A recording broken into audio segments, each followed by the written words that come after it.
He was supposed to be invisible. That had been the rule of the building for as long as Bernard Kellerman had been moving through its corridors. Sweep quietly, refill the coffee, fix the lights before anyone noticed they had gone out. The job paid the rent and bought his daughter a birthday cake once a year. It kept his hands busy and his mouth closed.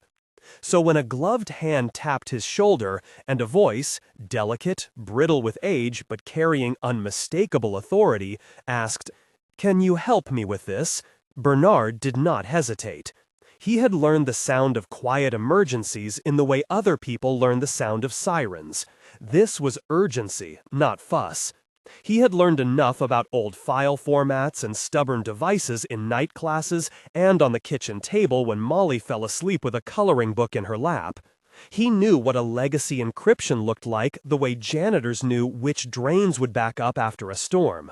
He turned and saw the woman who owned the building, Alexandra Ashcroft, hair silver as a coin, wrapped in a cardigan that might have been a century and 3 fortunes old. Around her, the executive suite gleamed, mahogany table, chairs that swallowed light, polished brass nameplates. Her assistant hovered at the edge of the room, fuming with contained irritation. Somewhere beyond the glass, the city went about its business. Inside, a small black device pulsed with a muted red. "It won't translate," Fiona Redford said, the word clipped into the air like an accusation. "It's legacy. It needs someone who understands the format. We've called IT. They'll take an hour." Alexandra's voice trembled on the last syllable, not from fear of the delay, but from the thing the device protected. It was not a gemstone, not a bank vault code. It held a file of instructions for an old monitoring system, a piece of equipment that had once been cutting edge and later built into the Ashcroft Foundation's remote homes for elders. The file contained a string that would unlock a safe in Alexandra's late daughter's rural property, a safe with handwritten directives about care and legal papers that needed to be accessed within the week. Without that string, lawyers warned, matters could become messy in ways money alone couldn't smooth overnight. Bernard knelt. The world narrowed to the device in his palm, the grain of the wood table under his knees, the faint smell of lemon cleaner from his uniform. He could feel Molly's small feet thudding on the apartment floor as she practiced jumping rope at home, and he imagined her asking him to come to the playground if he was still busy. He thought of the community college certificate folded in a file at the bottom of a drawer, an evening class in legacy systems he had taken 2 years before because it felt like a kind of armor. "May I?" he asked. Fiona's eyes were polite and quick to judge. "Sir?"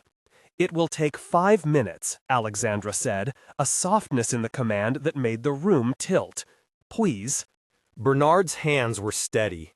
He called the encryption an old dialect you'd find in devices that aged out of corporate memory. He spoke to the device like a person who'd been denied the right name for decades, patiently. He found the pattern in the string, translated the mapping, entered a character, held his breath, and watched the tiny LED blink from red to green. A soft clunk came from the device, like a small lock giving up. Around him, relief unspooled into polite smiles. Alexandra reached out with a trembling hand and touched his sleeve, mere centimeters above where he had been kneeling.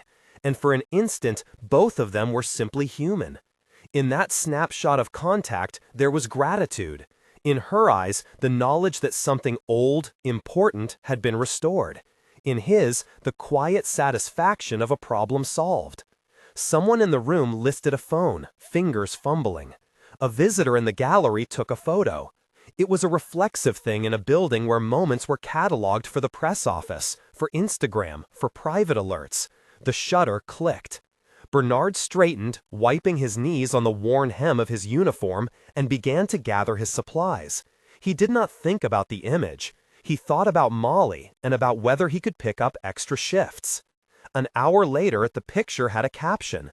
"Janitor in private moment with billionaire owner," someone wrote. What was really going on? The opaqueness of the still, a man bent over a small device as an elderly woman reached toward him, was a playground for insinuation. The building's executive office received the photo before breakfast. It did not matter that the photograph had been taken by chance, or that, in context, it recorded a brief, perfectly proper exchange. The company had a brand to protect, shareholders to calm, a board meeting that afternoon. Tyler Brigham, the chief financial officer, looked at the image and felt a tightness in his gut that smelled of risk. Marcus, head of security, saw it as a liability. Words were used that belonged to another language. Optics, precedent, exposure. "We're not going to let this spiral," Tyler told the public relations director, a practiced calm over a voice that decided reputations for a living. "We let the narrative form and we control it. Human resources will handle it, for everyone's sake." No one asked Alexandra what she remembered. No one asked Bernard what he intended. Protocol ran like a current through metallic veins. Anonymous complaints, a quick internal memo, a terse call to security. In the world where decisions were made through spreadsheets and worry, nuance was the sort of unhelpful luxury that cost money. Bernard was summoned to human resources with the same thin courtesy they granted other inconveniences. He walked into the glass-walled office, expecting perhaps a thanks, a small bonus for expediency. There were 2 men behind the desk, their palms clean, their policies ready to be applied. They spoke in bureaucratic rhythms. "We have a complaint," one said, sliding a printout across the table. The image lay there, its grainy ambiguity magnified by office light. "It was brought to our attention that you engaged in inappropriate behavior with Miss Ashcroft." Bernard blinked. The words landed in his gut like coins. He reached for them with the same care he used to sweep them up from the floor. "I helped her translate a file," he began. "There are procedures," the other man interrupted. "Given the severity of the allegation, we must take immediate action. Effective immediately, your employment is suspended pending investigation." "Suspended?" Bernard repeated, tasting the word like metal. The reality didn't settle, not because it was impossible, but because it arrived quicker than anything he'd imagined. He had been with the company for 6 years. He had fixed the thermostat on a winter night, replaced a burned-out bulb during a board meeting, saved a conference by rerouting a projector cord. He had been invisible and useful, anonymous and necessary. Suspended, terminated. The labels were interchangeable in this room. When he walked through the building again to collect his things, 2 shirts, a thermos, a small broom with bristles half frayed, people glanced away as if the floor were hot. The security guard who had once nodded to him now gave him a polite, mechanical smile. The assistant who had earlier hovered in the doorway handled the situation with a clinic-approved chill. Bernard's name was already being said as if it carried the weight the photograph suggested. The building staff had been trained to step back from scandal, to let corporate discipline do what it must. At home, the shift was immediate. Molly, 9 and perpetually hungry for bedtime stories, saw the strain in his face before he said anything. "Daddy," she asked in the living room where the television hummed with some cartoon no one could identify anymore, "are we going to be okay?" He bent to tie her shoelace and felt the costume of fatherhood tighten around his chest. He wanted to answer with certainty. Yes, he told her, which was less a deduction than a promise he didn't know how to keep. "We'll be fine." The landlord was not fine. The rent was due in 5 days. There was a letter with clenched print waiting in a stack of bills. Bernard's phone filled with text messages. A client needing his part-time cleaning at a nearby school, an automated call reminding him that his car insurance payment had failed. Janet Holloway, his neighbor, and the kind of person who kept a container of biscuits for emergencies, came by that evening with 2 mugs of tea and a small casserole in a foil tray. She believed in the economy of small mercies. Hand me something heavy, and I'll hold it while you breathe. When she saw the photograph, her voice frayed. They saw it out of context, she said, not speaking to the image, but to the injustice that image represented. She could imagine how others would look at Bernard now and not see the man who had tutored her granddaughter through multiplication.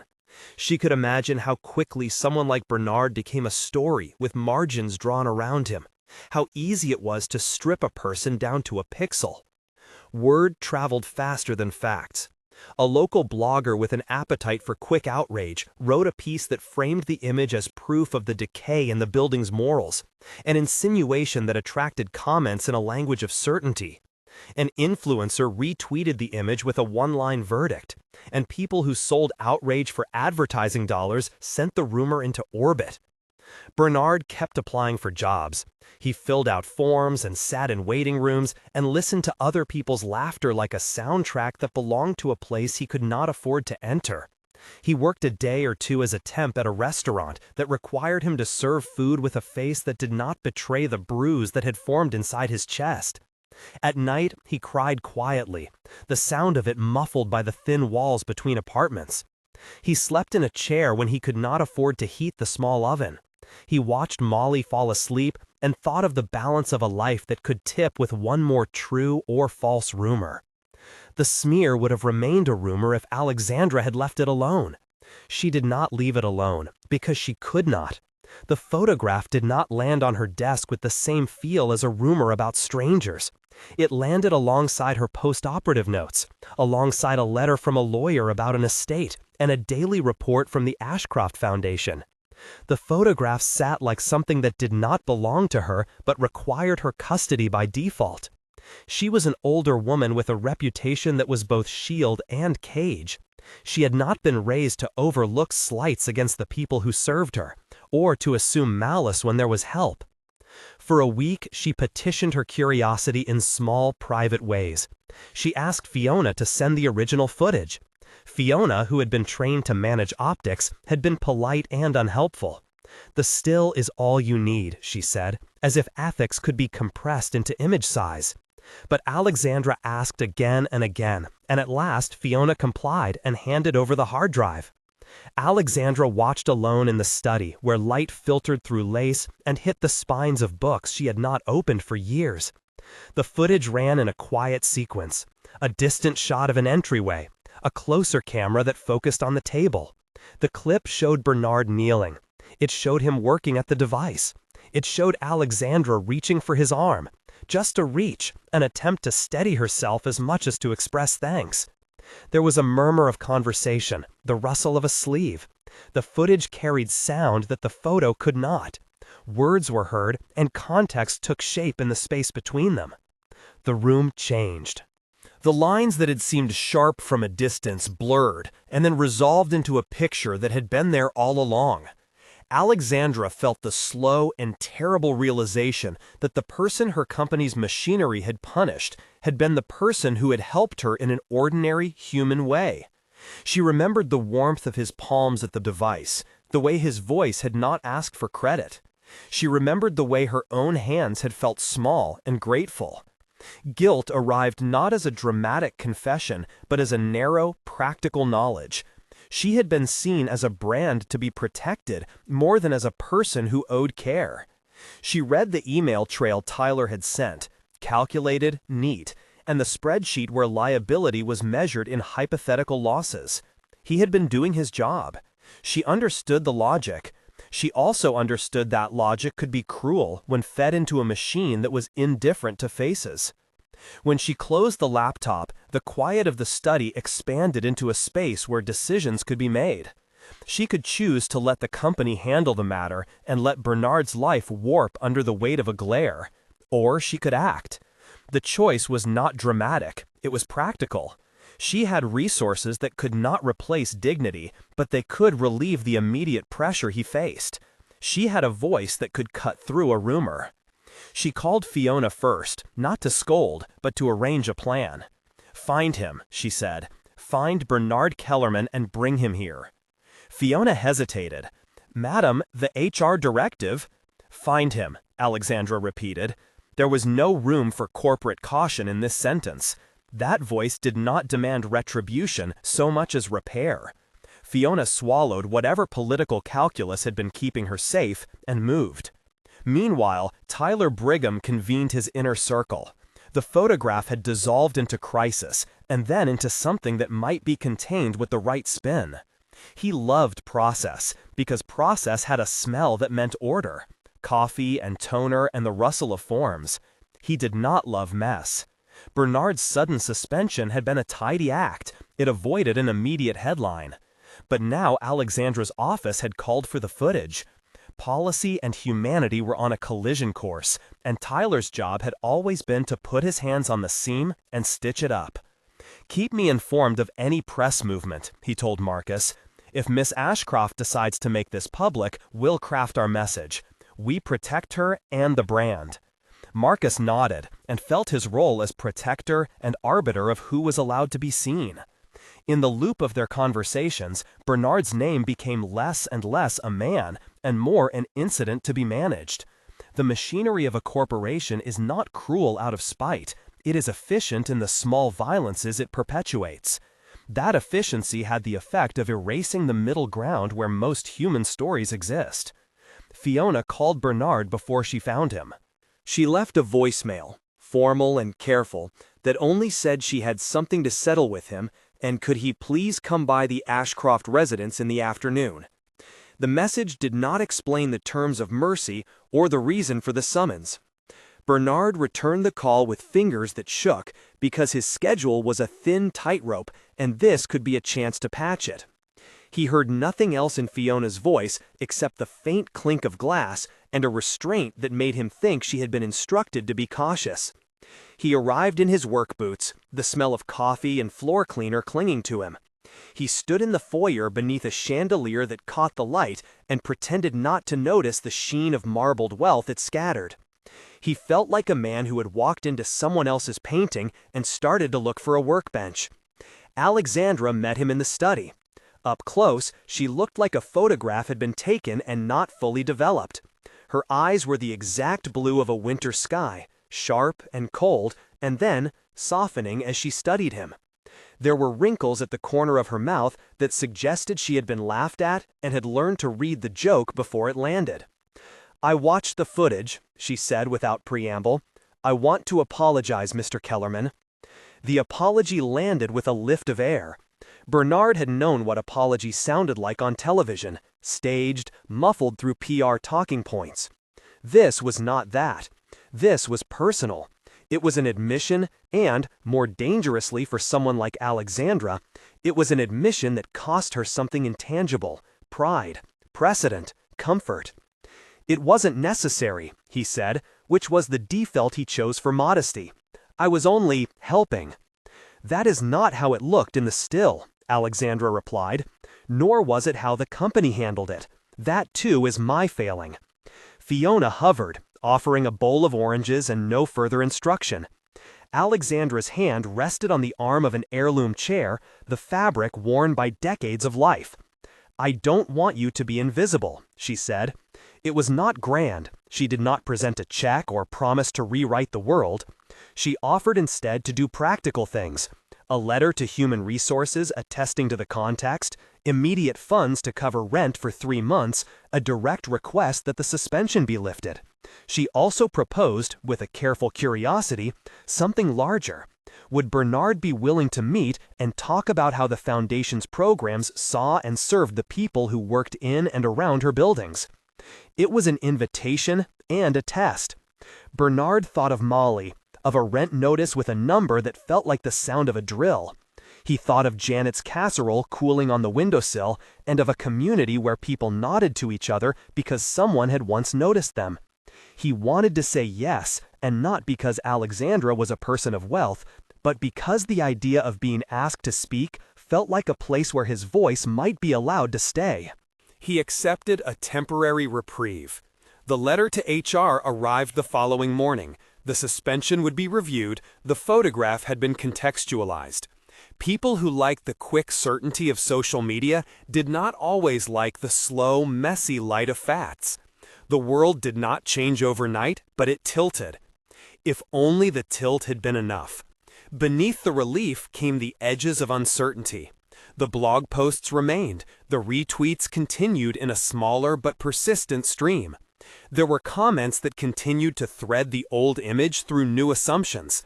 For every person who read Alexandra's letter and nodded at the obvious injustice, there were two who had already built an opinion and were unwilling to leave it. Reputations, once nudged toward the precipice, did not stabilize on a single swift action. Bernard's health declined in ways that were small and honest. He went to bed hungry more nights than before, and his sleep came with a heaviness that did not fade with dawn. He took to standing at the window of his apartment and watching the building lights come on without feeling any part of them. He missed a day of his part-time job because of a stomachache he could not explain. He told himself it was stress. He hoped it was stress.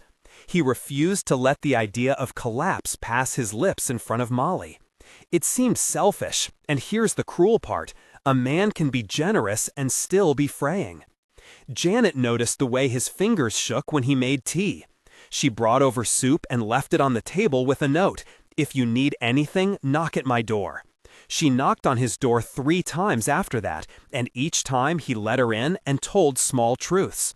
The children in the building asked him to fix their toys, and he did, because making something that works is a kind of prayer. He kept a ledger of kindnesses he owed and could not square. In the corporate suite, Tyler convened a second meeting because somebody on the board had called and complained that the public image was not stabilized. "We can offer Bernard a severance and a non-disclosure," he said, fingers moving over slides. "It's cleaner. We protect ourselves." A severance and an NDA? Tyler loved the comforting shape of legalism. Alexandra hated the thought. She imagined Bernard signing away the truth of what had happened for a sum that would not heal the bruises left by the rumor. She was not sentimental about money, but she recognized that money could buy quiet and sometimes buy the support someone needed to get back on their feet. She also recognized that a contract that smoothed away truth would be a betrayal of the moment when she could have paid a person back for a harm that had been done in her name. "So we push a severance?" Tyler asked, leaning back in the chair like a man who could balance the world on company policy. "No," Alexandra said. The single syllable in the oak-paneled room felt like a decision. "We will not silence him. If he's willing to talk, we will listen. If there are ways to help him and his daughter directly, we will help. And I want a full review of how we handled the situation." The look around the table was a mixture of surprise and a low, slow calculation. Tyler saw a vulnerability in the decision. Money spent, policies questioned, precedent altered. He also saw an opening. If handled correctly, this could be framed as goodwill. He could write an announcement about the Foundation's renewed commitment to dignity in the workplace. He could put it in a press release that would be circulated to the same people who had been loudest in their condemnation. But words in a press release were fragile things. The machinery of corporate language had a way of flattening nuance into slogans. Alexandra understood that and pushed. Not slogans, real policy. Childcare subsidies for workers on our sites, emergency rent relief, a review of visitor photo policies so one image cannot destroy a life. Tyler's jaw tightened. "Those are expenses," he said. "They are human expenses," Alexandra answered, and the room held its breath, because the thing she had said was not merely an order, but a vision. She had money to spend and a lifetime of authority. She also had the capacity to be wrong, and then to try to be less wrong. Outside the suite, the photograph kept doing what photographs do best. It refused to be fully defined by context. Comments clung to it like burrs. People who had never met Bernard felt licensed to judge him. There were raised voices on radio shows and a small, bitter petition that demanded he apologize.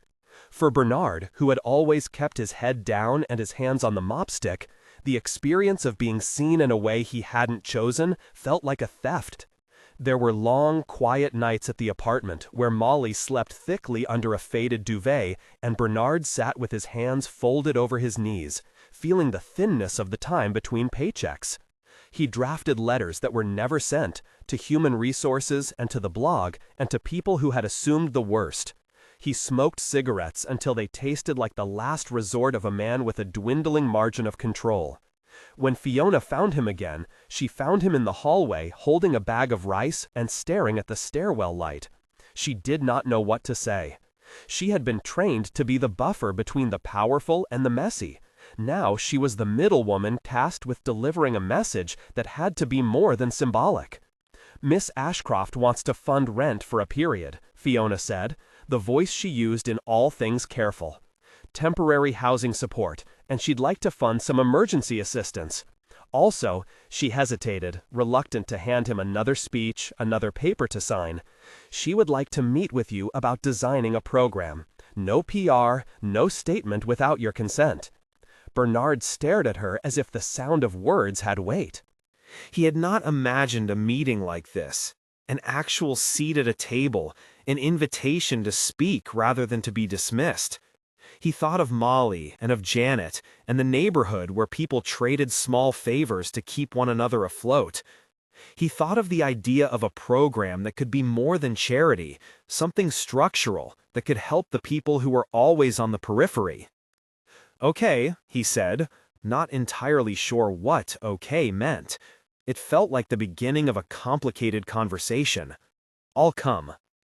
Fiona's relief was small and genuine. She was weary of the same cycles she had been trained to manage. For all her training and appearances, she had never wanted to be part of taking a life out of the story. The days that followed were a series of appointments and interviews. HR asked for statements. The PR office drafted a plan that had to be rewritten 3 times to satisfy Alexandra's insistence on truth.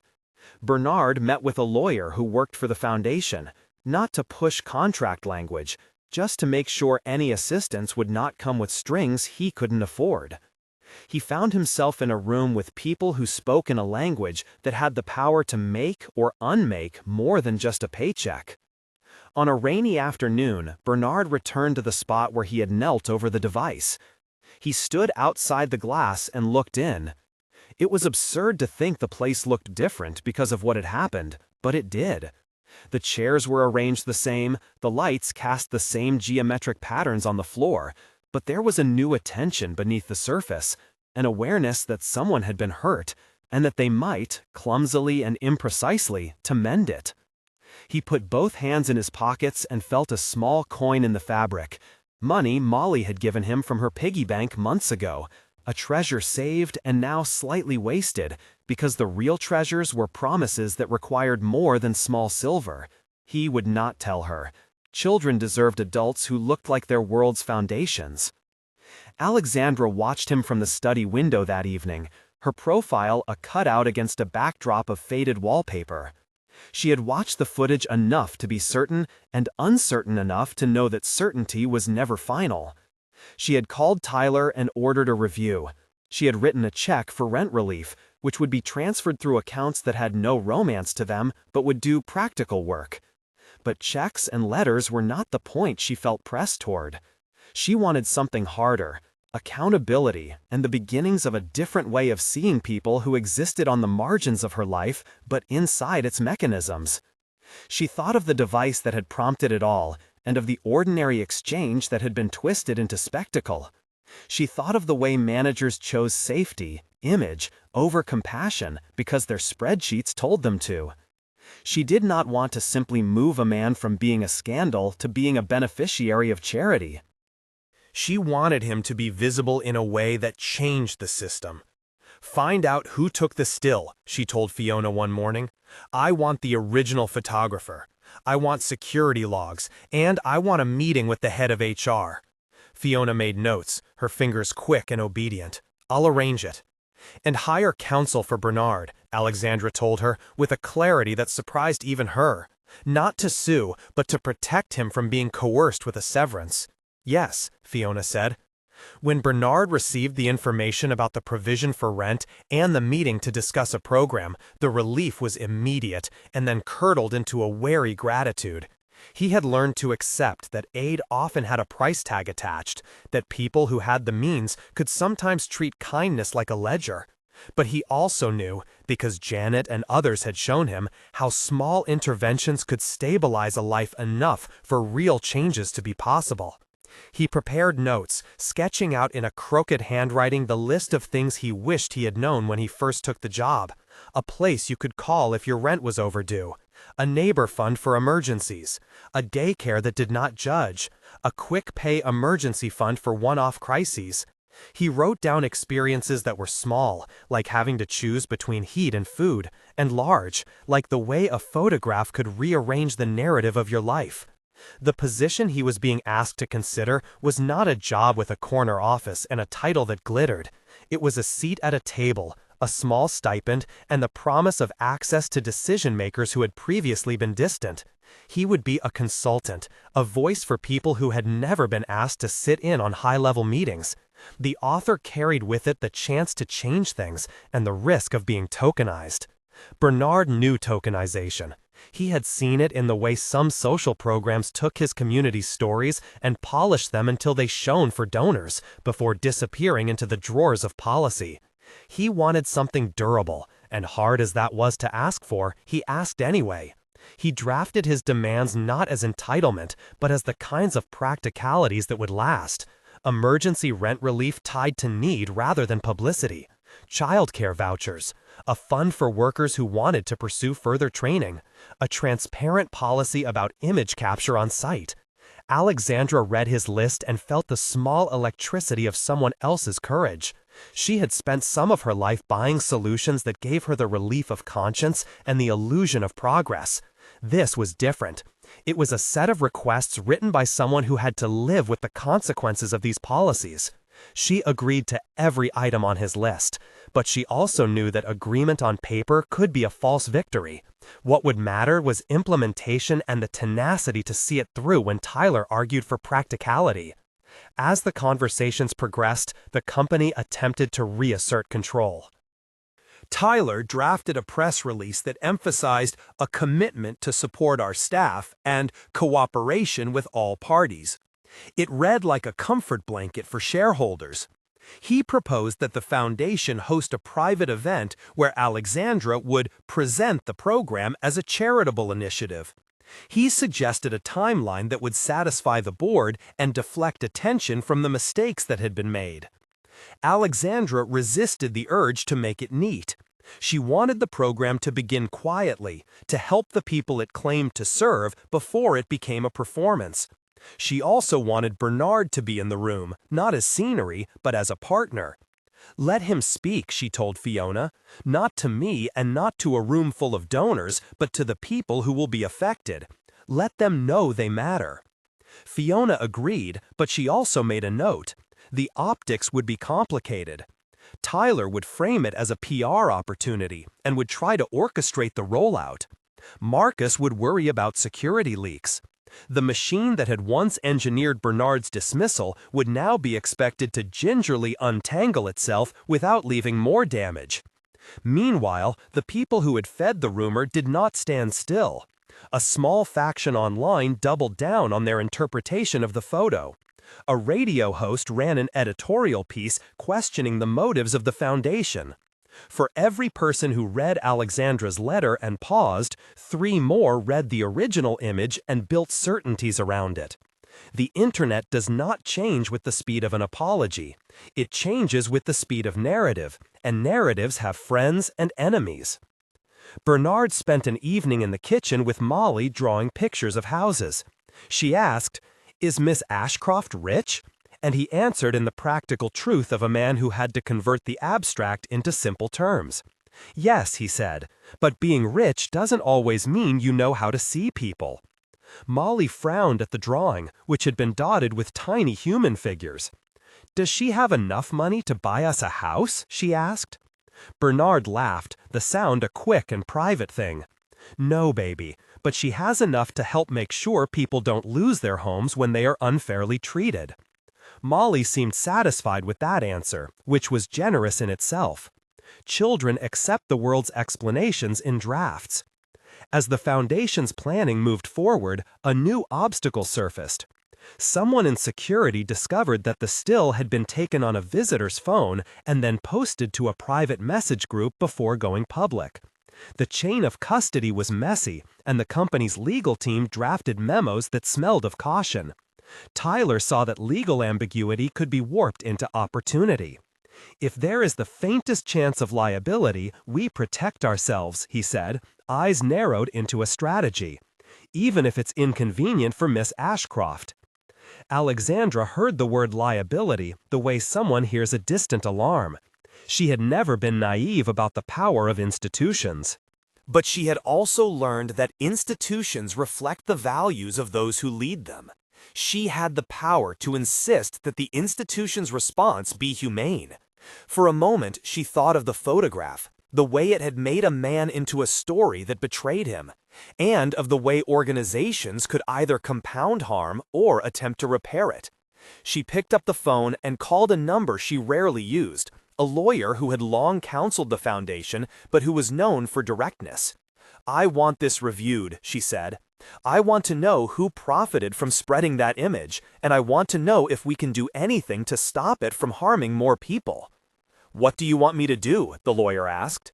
"Find Bernard Kellerman," Alexandra said.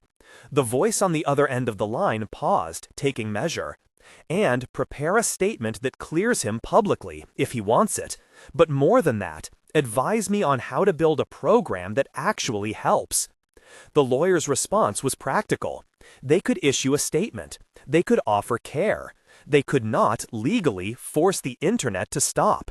But they could do the work of ensuring that the foundation did not become complicit in erasing the humanity of people who had helped it when convenience had broken.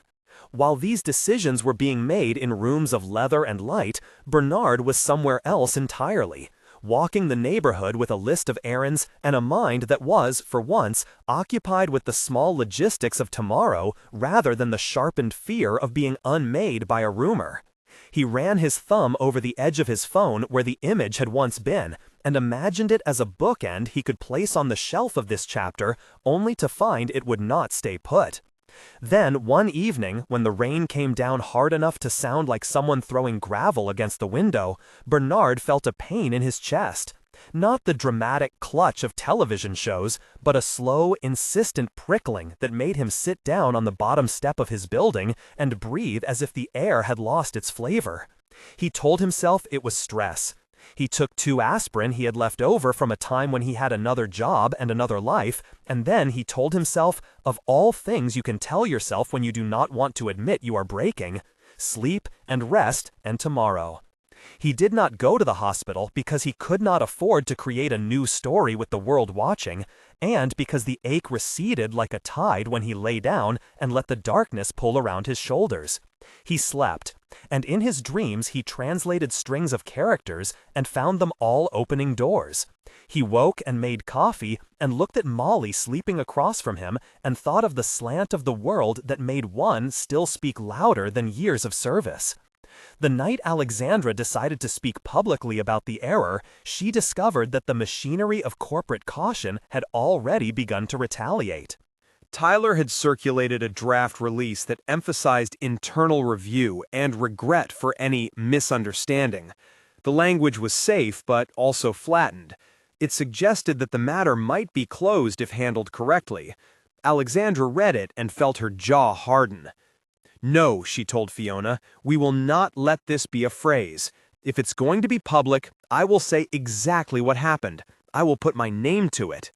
Putting her name to it meant something different than signing a check.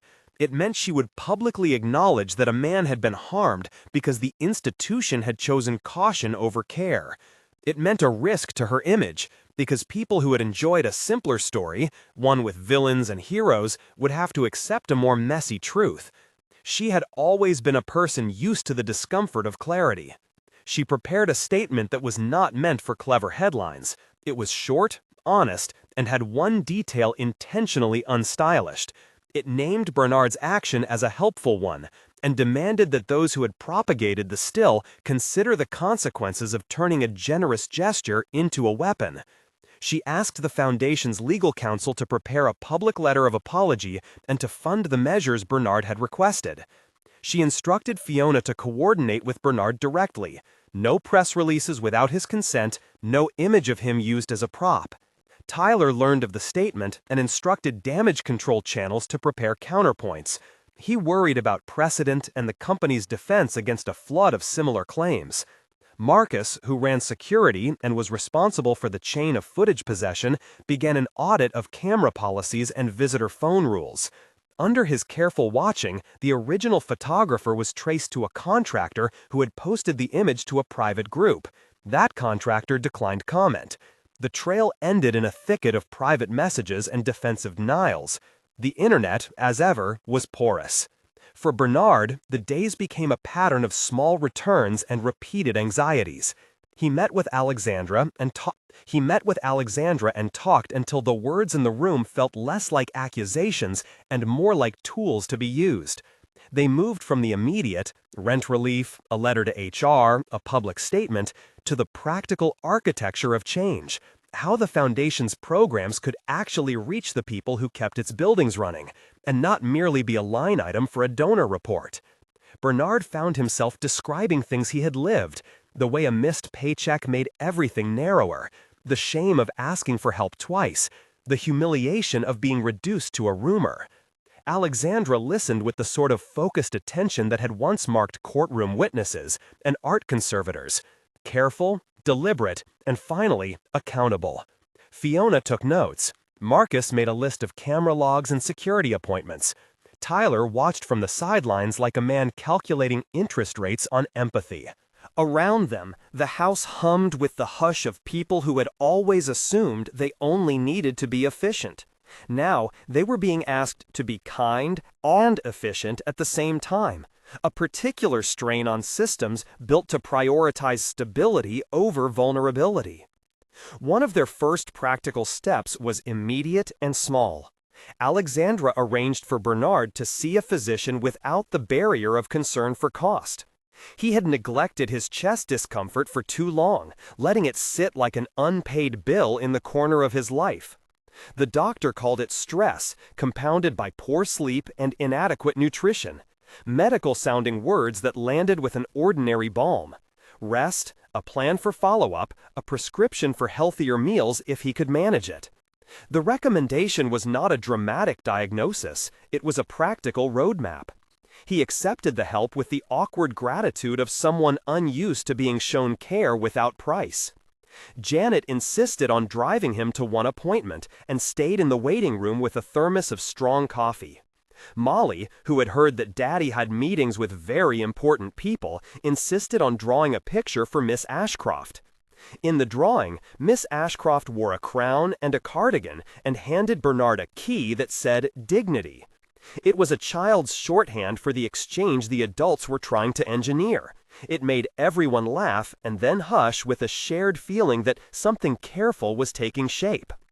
Publicly, Alexandra's letter cleared more than a name. It opened a conversation. She wrote in plain sentences. She had watched the footage, she understood what had transpired, and she would ensure the foundation address the harm done. The statement named her agency in the mistake.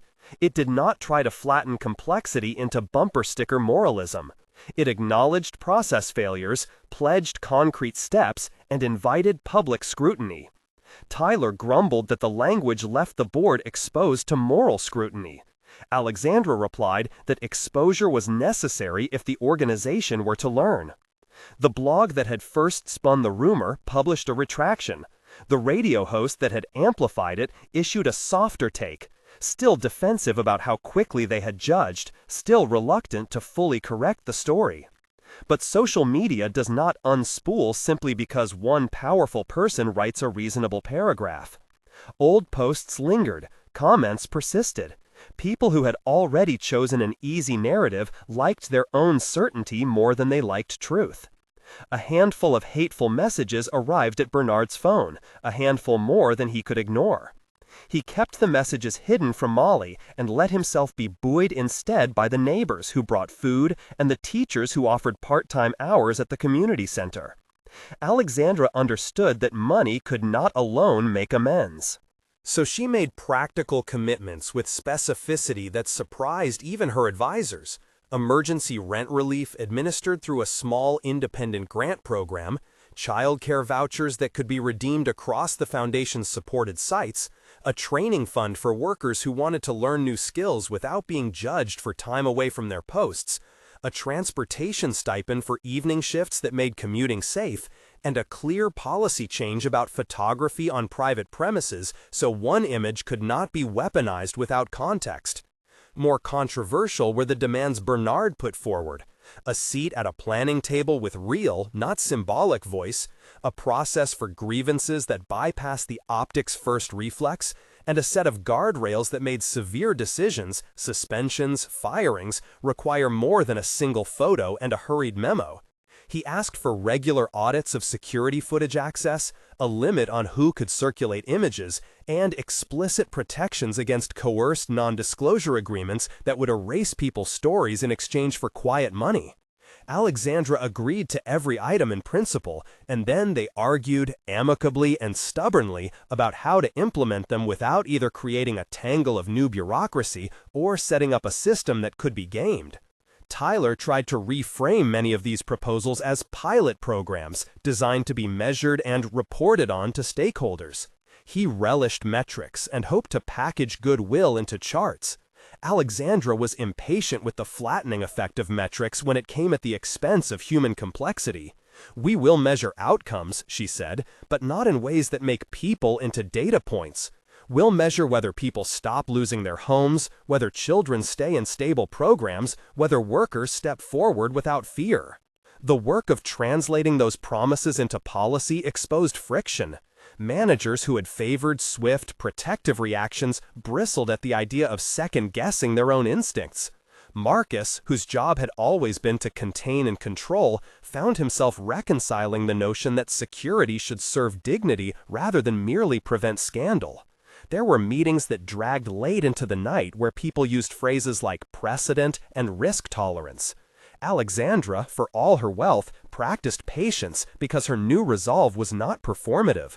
She had sat in the study and watched a man be slandered by a single image.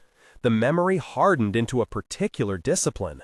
The harder test came when Tyler tried to create an alternate narrative. In a closed meeting, he suggested that even if the foundation owed Bernard an apology, the image had been shared by a contractor and the company needed to shield itself from fraud claims. If that meant offering Bernard a generous severance in exchange for silence, it would be the efficient route. Alexandra refused. She had no taste for quiet settlements that smoothed over the injustice while leaving the machinery that created it untouched. She insisted on public accountability, on a review of security practices, and on protecting Bernard from being bought into silence. When the foundation announced its initial measures, they did so with Bernard's consent, and with him in the room. He did not crave a spotlight. He wanted clarity, and the event offered both. He watched, hands folded, as Alexandra explained the new policies. He listened to Tyler explain the metrics. He listened to Marcus describe new access logs and camera protocols. He watched some faces in the audience stiffen, people uncomfortable that a billionaire had admitted a public failure and was altering company practice because of it. Still, not everyone accepted the new narrative.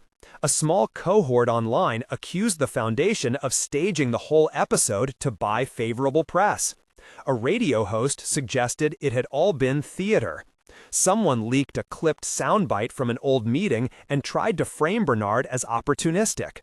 Tyler, sensing that he could not fully control the narrative, urged a measured legal posture. Keep the facts strung, keep the options open. Alexandra, however, had begun to understand that moral courage was not the same as performing righteousness for profit. She continued to press for changes that would persist when the headlines moved on. The day Bernard agreed to speak before the foundation staff, he told himself to keep it short. He would not be a mouthpiece. He would be a witness. He prepared a few sentences: the facts of the event, the effect of the image, the things people could do to prevent similar harm.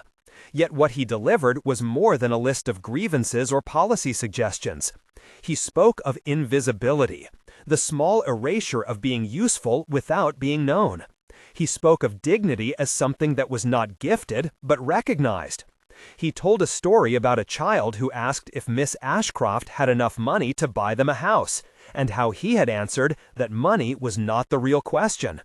The real question, he said, his voice unsteady sometimes and steady other times, is this: do we have places for people to be seen and heard? Do we build systems that protect life or systems that protect the appearance of life? There was a silence after he finished that felt like a held breath. A few faces in the audience were wet with tears.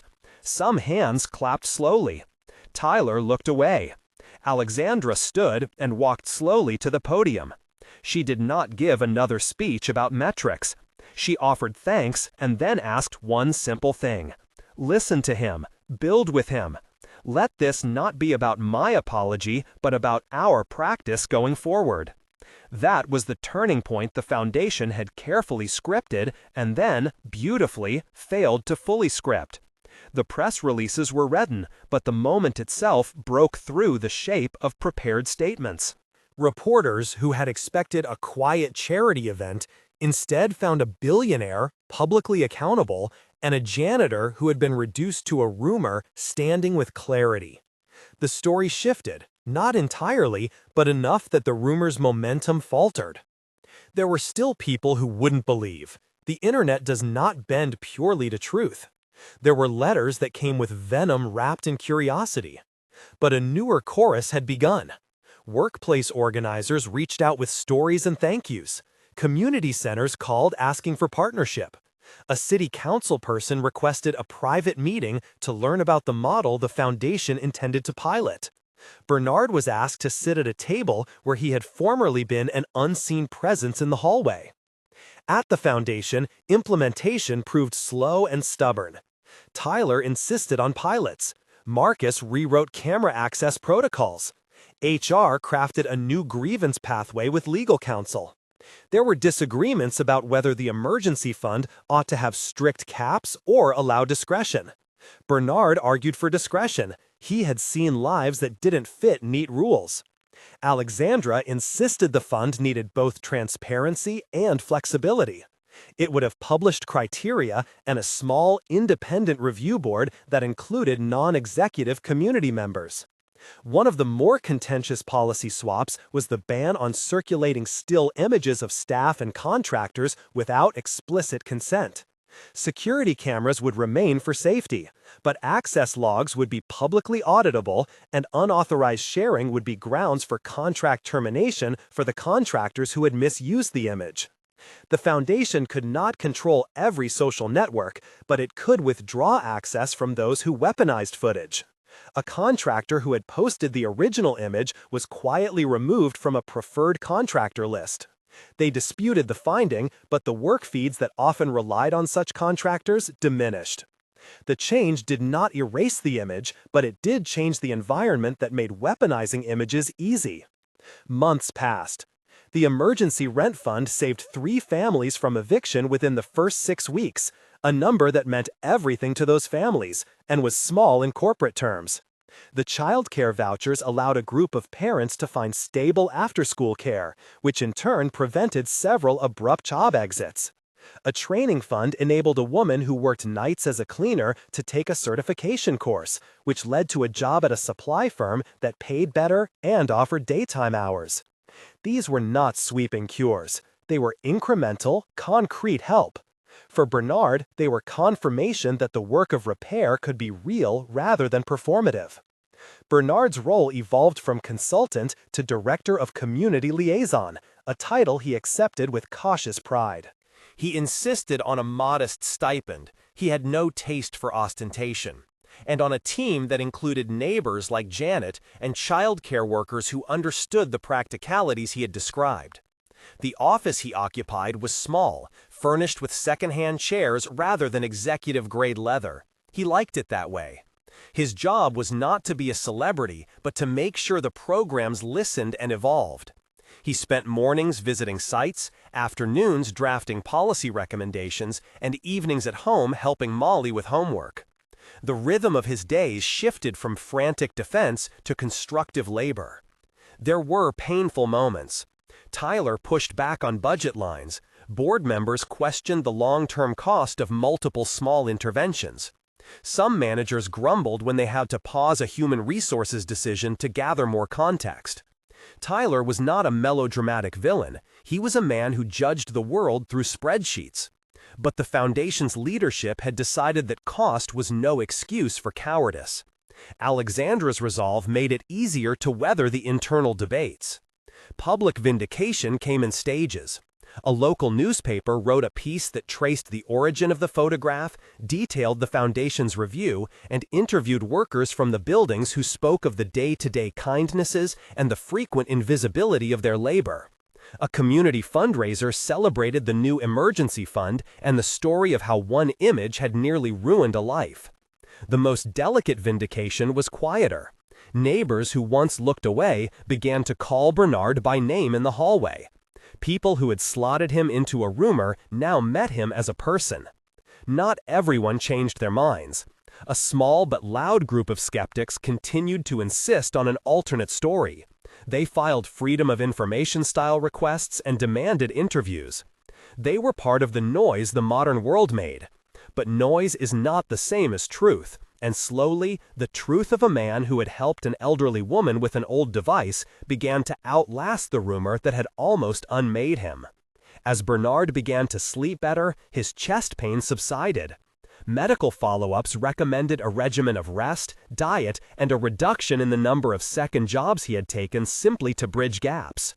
The foundation offered a modest health stipend that covered checkups and a nutrition plan.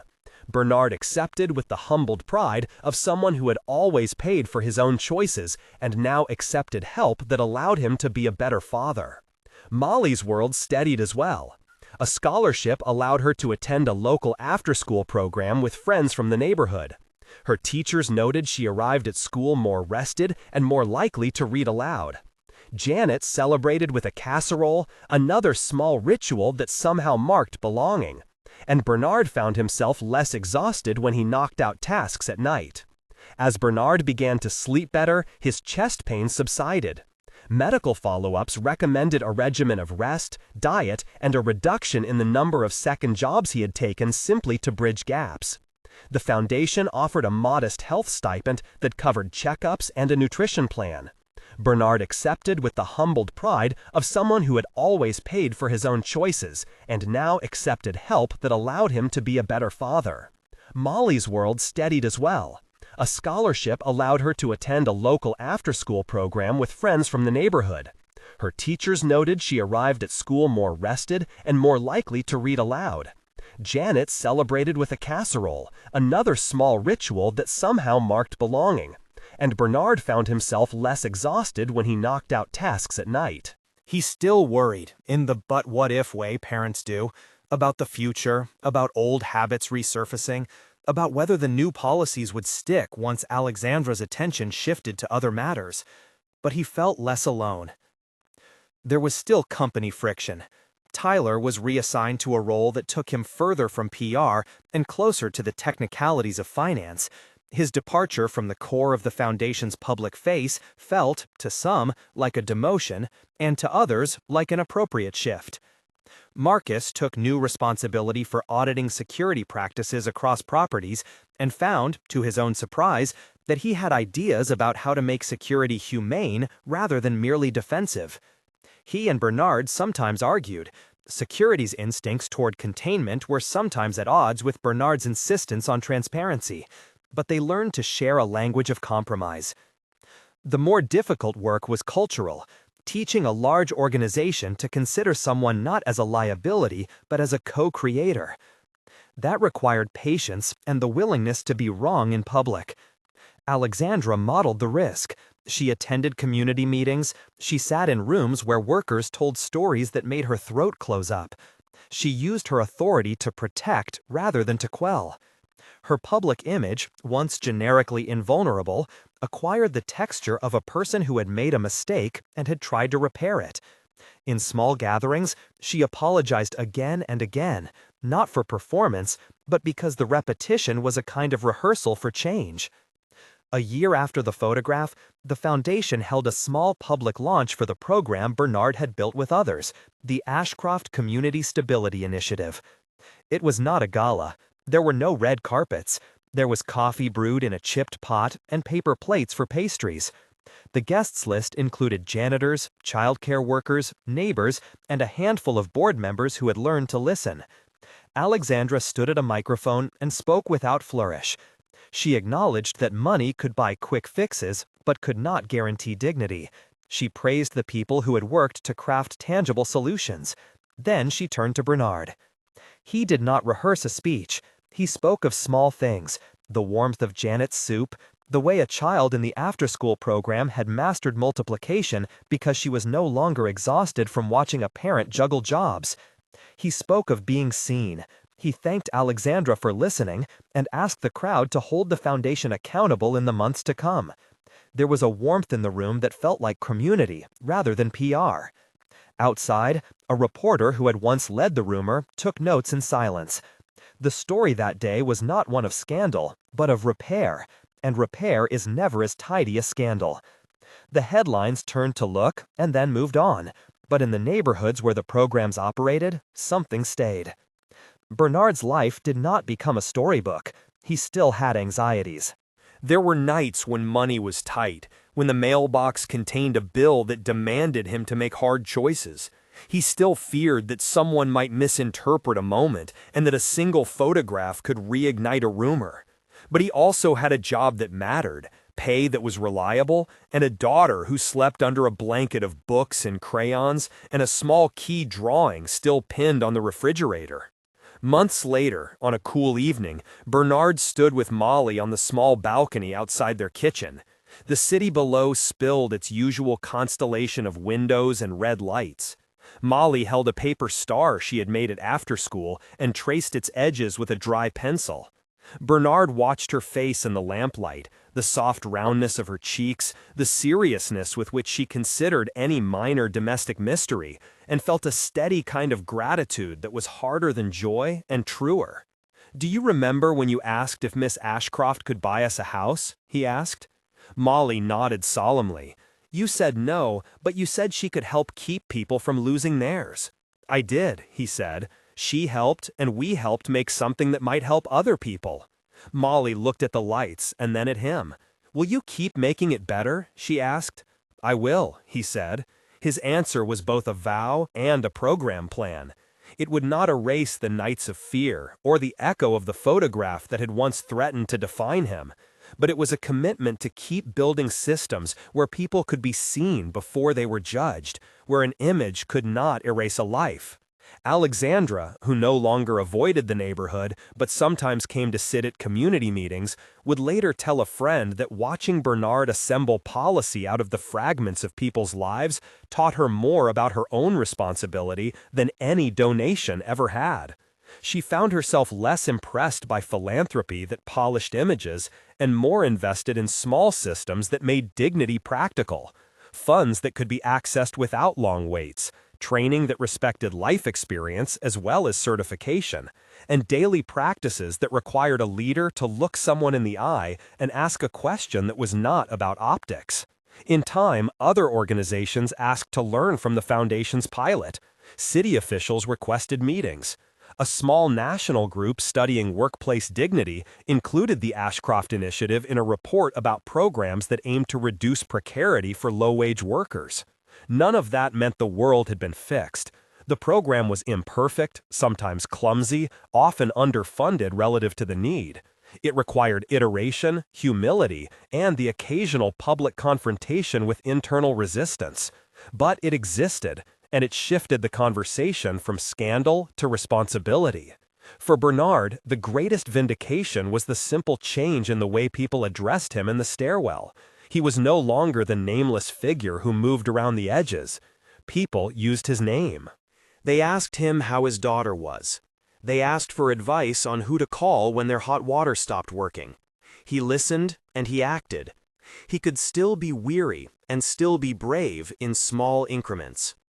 The photograph that had once seemed to have the power of a verdict remained online. It had not been destroyed by apology. Some things do not retreat. But the narrative around it had been reframed by the sustained work of people who refused to accept a single image as the last word on a human life. Bernard had become, as Molly's drawing put it, visible. He had also become a steward of visibility for others. On their balcony one night, as the city cooled and the hum of distant traffic made a comfortable background, Bernard and Molly carved a moment like a small key. He put his arm around her shoulders, and she leaned into him with the ease of a child who trusted that the next meal would come and the next bedtime story would be told. "Promise me you'll always make sure people get to tell their stories," Molly said, suddenly earnest. "I promise," he said. It was a promise that was more than a father's reassurance. It was the ethic that had grown out of a fearful photograph into pragmatic reform. Below them, lights blinked and windows opened and closed. Somewhere, a contractor was learning that a photo had consequences. Somewhere, a childcare worker was using a voucher to give a child a steady place to learn.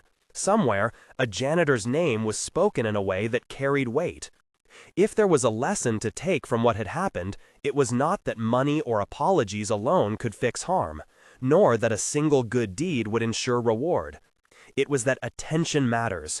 Who gets to tell their story, who gets to be believed when small indignities occur, and who receives the benefit of doubt. Systems could be built to reflect that attention, and when they were, lives could be steadied. As the evening wound down, Bernard tucked Molly in and lingered a moment by the doorway watching her breathe. He thought of the nights he had spent anxious and the long work ahead. He thought of the meeting rooms, the policy drafts, the arguments with Tyler, and the quiet cups of tea in which Janet supplied a kind of non-verbal solidarity. He thought of Alexandra and the way her apology had not been an end but an opening. He felt the slow accumulation of small repairs that had, together, shifted a life. He turned off the light and left the door cracked so the hallway lamp would cast a thin halo across the floorboards. On his small kitchen table lay a folder with letters, receipts, and a note from the foundation that confirmed ongoing support. He sat down at the table and ran his thumb over the edge of it, then picked up a pencil and began to outline the next set of proposals for the initiative. Clear, practical, and written in a hand steadier than it had been a year before. Outside, the city kept its rhythm. Lights, footsteps, conversations. Inside, a man who had once been supposed to be invisible was making sure that, in the future, fewer people would be erased by a single snapshot taken out of context. It was not a grand fix. It was patient and difficult work. But as the night deepened, he felt, for the first time in months, the sort of calm that comes from doing the right work for the right reasons. If you know someone who keeps the building running and whose story deserves to be heard, tell it. The smallest witness can make the difference between rumor and truth, between a life undone and a life restored. Share this story with someone who needs to remember that dignity is a practical thing, and sometimes it only takes one person willing to act to change a lot of lives.